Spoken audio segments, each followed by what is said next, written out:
Block committee BPFनि लोगो आफादगिरि remain तालुकदारा दिनै इउपिपिएल दोलोआव जयनिं जाबाय। आथिखालाव प्रमद बर' दैदेननाय इउपिपिएल सरकारखौ मोजां मोननानै आरो फैगौ समाव प्रमद बर' एबा इउपिपिएल दोलोखौ मदद खालामनायनि थांखिजों गोबां रायजो राजाफ्रा इउपिपिएल दोलोआव हाबनायखौ नुनो मोननाय जादों। बेबायदिनो गसाइगावनि बालिंमारि गामियाव दिनै इउपिपिएल दोलोनि मोनसे जयनिं हाबाफारि जानानै थाङो। बे जयनिं हाबाफारियाव गासै 150निबो बांसिन सुबुंफ्रा इउपिपिएल दोलोआव हाबफैयो।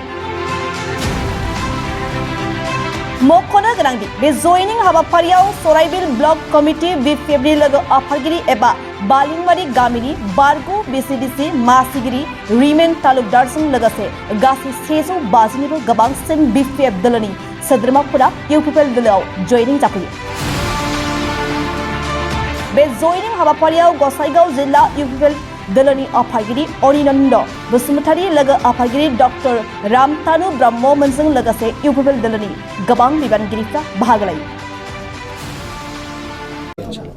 दिनै बे जोंहा बालिमारि प्राइमारि अर्थात बालिमारि BCDCनि सिङाव जोंनि इउपिपिएल दोलोनि मोनसे जयनिं हाबाफारि दंमोन। जोंहा गोबां जयनिं लागिरिफोर गुबुन गुबुन दोलो बिसेसकरि बुंनो थाङोब्ला जोंनि BPF दोलोनिफ्राय इउपिपिएल दोलोआवहाय जोंनि दानि सोलिफुबाय थानाय सोरखारनि दैदेननायखौ मोजां मोननानै जे BJP आरो इउपिपिएलनि जे दैदेननायनि सरकार जोंनि BTCआव आरो रायजोनि जे जोंहा एलायन्स AGP BJP आरो इउपिपिएलनि दैदेननाय बेफोराव जेसेबांनाखि डेभेलपमेन्ट जौगानाय आरो सान्थि बेफोरनि थासारिखौ मोजां मोननानै जोंहा दिनैहाय बालिमारि प्राइमारिनि आन्दारावहाय